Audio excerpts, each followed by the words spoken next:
Please, stop pushing, I really can't take it anymore. The concert venue was packed with people, but the man behind me was clinging to me like a leech. And of all things, I was wearing a miniskirt today, which only encouraged him to take advantage of the situation. He actually lifted my skirt, pressing tightly against my buttocks. Just then, someone in front of me bumped into me, and I stumbled backward. The next second, I felt something slide in, and my body instantly froze. My name is Mandy, a die-hard fan. So, in order to be noticed by my idol in the crowd, I completely went all out today. I not only wore the heaviest makeup, but also my most daring outfit. A deep V neckline revealed a dazzling expanse of white skin, swaying with every step. The bottom half consisted of a miniskirt that barely covered my thighs, paired with pure white stockings that tightly hugged my legs. I was certain I was the most eye-catching person in the entire venue. But when I arrived at the venue, reality hit me hard. The entire stadium was packed to the brim, and I was instantly swallowed by the surging crowd. Forget about my idol noticing me, I couldn't even move an inch. All I could do was desperately stand on my tiptoes and scream at the top of my lungs, "Husband, take me away." Unexpectedly, this innocent remark attracted the worst kind of trouble. My idol didn't notice me, but it attracted a disgusting pervert. After I shouted those words, I felt someone behind me bumping into me repeatedly. At first, I thought it was just accidental contact due to the crowd. After all, bumps and jostles are normal in such a place.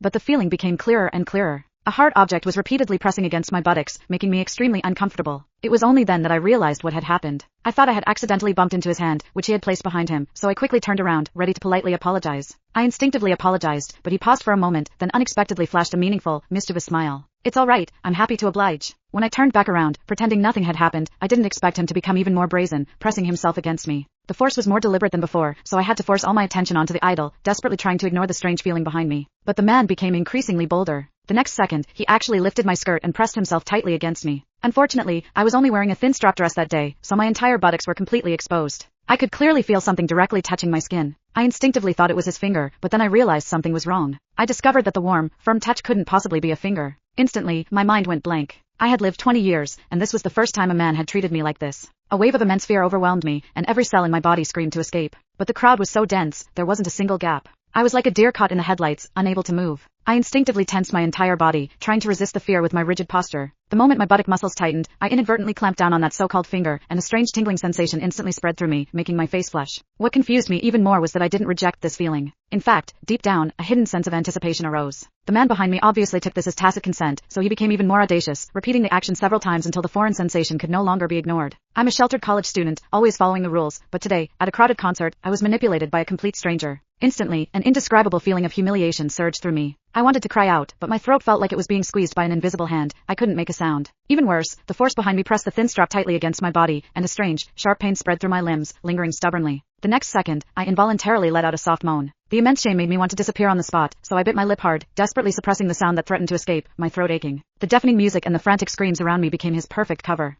Everyone's attention was focused on the stage.